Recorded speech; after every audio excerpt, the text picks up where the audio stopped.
Mumbai Indians మళ్ళీ ఓడిపోయింది. వరుసగా 13 సార్లు తొలి మ్యాచ్ ఓడిపోయినటువంటి ముంబై ఇండియన్స్ వరుసగా 4వసారి సీజన్లో 2వ మ్యాచ్ను ఓడిపోయింది. అహ్మదాబాద్లో జరిగినటువంటి ఈ మ్యాచ్లో హార్దిక్ పాండ్యా టాస్ గెలిచి బౌలింగ్ ఎంచుకున్నాడు. దినేష్ పుత్తూరును తప్పించి ముజీబుర్ రెహమాన్కు జట్టులో చోటు కల్పించాడు. అదేవిధంగా హార్డ్ హిట్టర్ విల్ జాక్సన్ తప్పించి హార్దిక్ పాండ్యా జట్టులోకి వచ్చాడు. గుజరాత్ టైటన్లో టీం విషయానికి వస్తే Indian fast bowler Ishant Sharma టీంలోకి వచ్చాడు.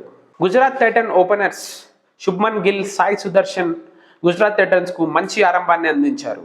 6 ఓవర్లు ముగిసే సమయానికి వీళ్ళిద్దరూ పవర్ ప్లేలో 66 పరుగులు అజేయంగా జోడించడం జరిగింది. ఈ మ్యాచ్లో శుభ్మన్ గిల్ ఒక రికార్డును పూర్తి చేసుకున్నాడు.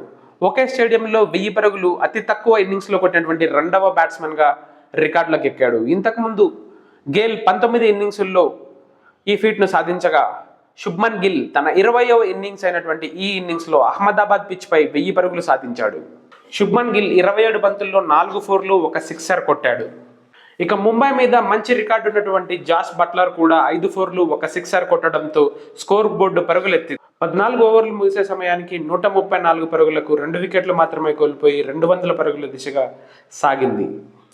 ఆ తర్వాత సాయి సుదర్శన్ స్లోగా ఆడడం, బోల్ట్ అండ్ హార్దిక్ పాండ్యాలు 2 మంచి ఓవర్లు వేయడంతో 16 ఓవర్లు ముగిసే సమయానికి 151 పరుగులకు 3 వికెట్లు కోల్పోయింది గుజరాత్ టైటన్స్.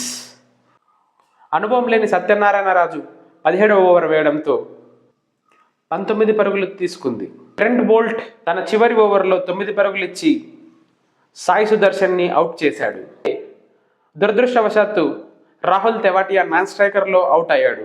హార్దిక్ పాండ్యా విసిరినటువంటి ఒక మెరుపు త్రోకి రాహుల్ తెవాటియా నాన్ స్ట్రైకర్ ఎండ్లో అవుట్ అవ్వడం జరిగింది. ఇక ఆ తర్వాతి బంతికే షేన్ రుదర్ఫర్డ్ను రాహుల్ చాహర్ అవుట్ చేశాడు. 9వ ఓవర్లో కేవలం 7 పరుగులు మాత్రమే రాబట్టుకున్నటువంటి గుజరాత్ టైటన్స్ చివరి ఓవర్ మళ్ళీ అనుభవం లేని సత్యనారాయణ రాజుకు ఇవ్వడం జరిగింది.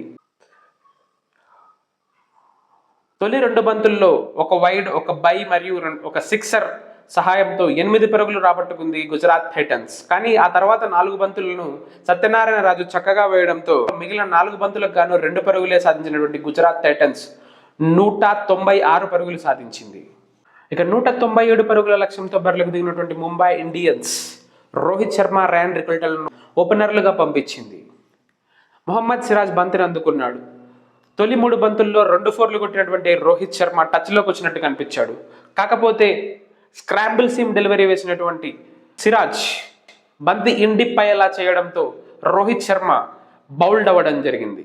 తర్వాతి ఓవర్లో రబాడాకు తిలక్ వర్మ 2 ఫోర్లు, 1 సిక్సర్ కొట్టడంతో మళ్ళీ టీం గాడిన పడినట్టయింది. ర్యాన్ రికల్టన్ మరి 9 బంతుల్లో 6 పరుగులు మాత్రమే సాధించి అవుట్ అవ్వడం జట్టు విజయావకాశాలను దెబ్బతీసింది.